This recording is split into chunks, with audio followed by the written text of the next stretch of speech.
Welcome back, my butterfly kaleidoscope, to One Hook, Two Hands. This is Sarah, the creator behind One Hook, Two Hands. And today we are doing the first part of our Sophie's Universe crochet along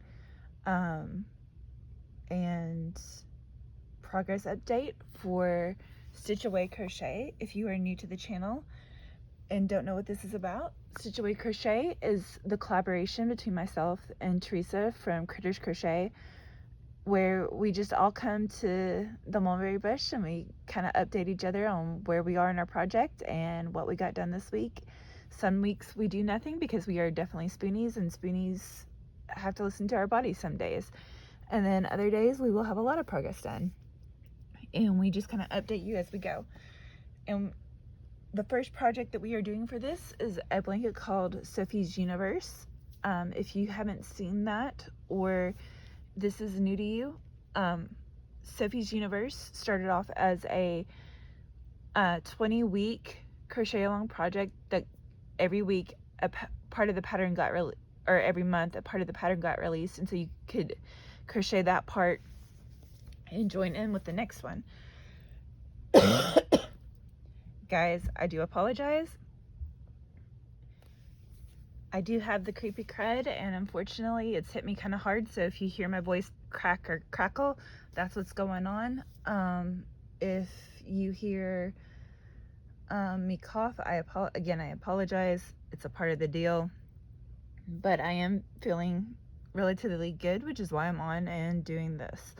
Now, Sophie's Universe can be made in 3 different weights of blankets. I'm choosing to go for cotton for the one I'm starting from scratch. I will also finish off one that I got 2/3 of the way done and didn't completely finish in a worsted weight bright yarn. You'll see that later if you've not already.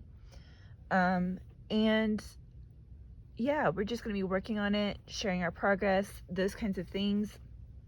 I'm really excited because it's a way of keeping me accountable and finishing this project that I originally started in 2016.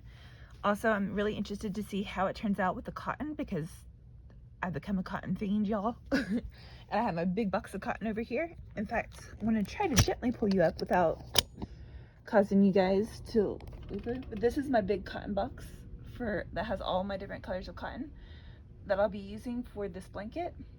Because I want to use tons of different colors. I am kind of scrappy when it comes to the Sophie's Universe, because I think it looks really pretty when you don't try to force it or try to plan it out too much, but just kind of go with the flow as you go. That's how my other 2 Sophie's Universe blankets were made. And so we are going to be making part 1 with that pretty little flower there. And now you actually get a little bit more than that done in part 1. You go for 8 rounds in part 1, and the color packs that they have are a cotton, a soft fun, and a stonewash. And their stonewash is like a 5-weight, 4 and then 3, I think. But I'm going to be using, the majority is I Love This Cotton. There's also going to be some cotton sprout worsted, some cotton sprout from Premier, and also the sugar spun wheel cotton from Hobby Lobby. So those are kind of like the main cottons that I have. There may be some other random ones thrown in there, but those are the main pairings. And I love it because you will start learning to do so many fun things in this one. It's a blast. I already love this blanket, and I'm excited to get started with you. So, you know, we're here to show our progress and what we get done. I'm going to switch over now to my video where I do my time lapse of me making what I'm going to make so far.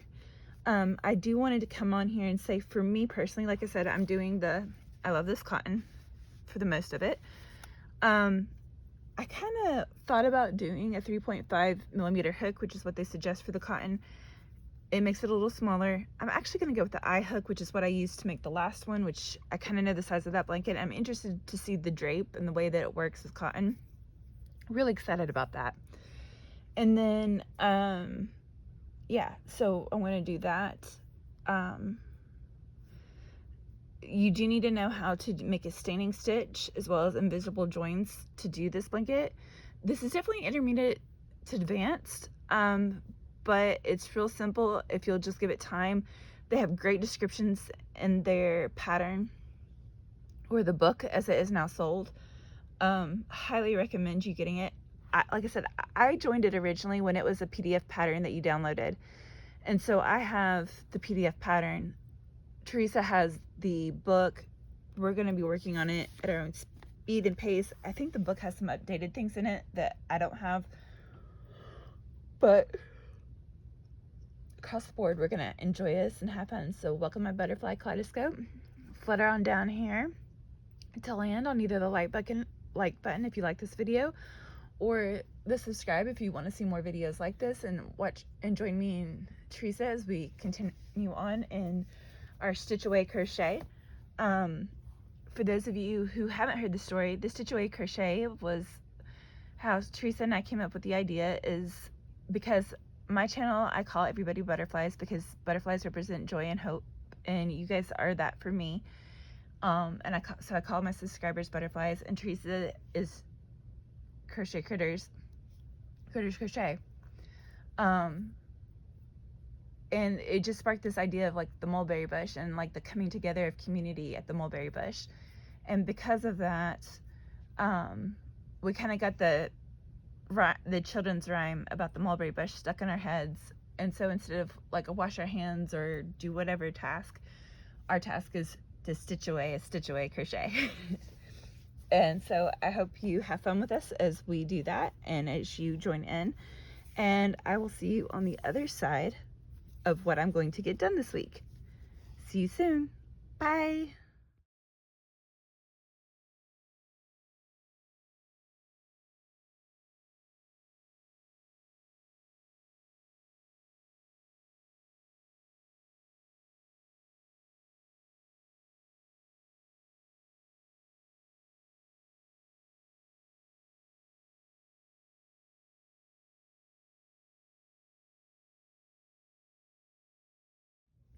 All right, butterflies, we are back at the end of the first part of the Sophie's Universe blanket, doing your incline.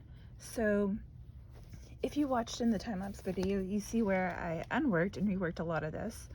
Part of that is because as I was going, I figured out for the cotton, while I didn't need to go down to the 3.5 millimeter, I definitely needed to be a 4. Excuse me. So I went to the G hook of my Clover More to get it to where the yarn fit the pattern well. And so I am using a 4.0 G millimeter hook on my yarn. And so I reworked it a little bit. The colors that I've used for this block, or for this section, are deep teal on both rows, round 1 and round 8.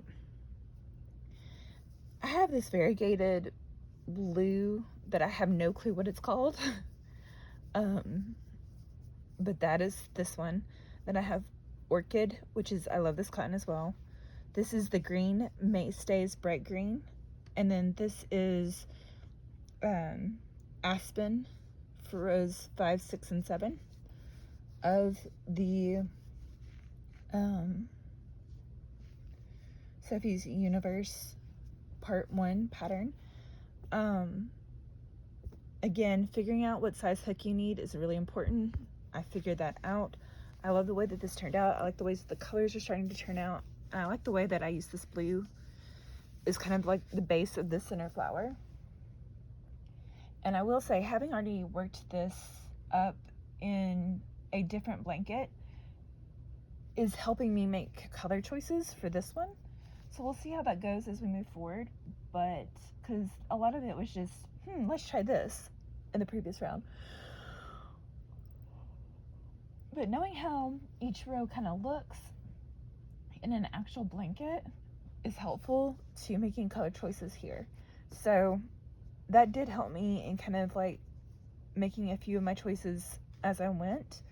But that is the start, and I'm trying to keep in tally of how much of each skein I use, that kind of thing, as I go, and also kind of just like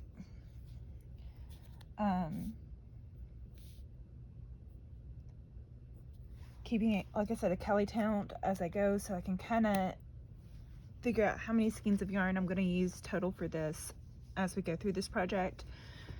I'm trying to be better at that because I tend to not do that and kind of guess at how many skeins I used for things. So I'm trying to be better about that. Same thing, I'm doing that with one of my other blankets as well. But overall, I am really proud of the first part of our Sophie's Universe Part 1. I think it turned out really great. What do you guys think? See you on the next one. Bye!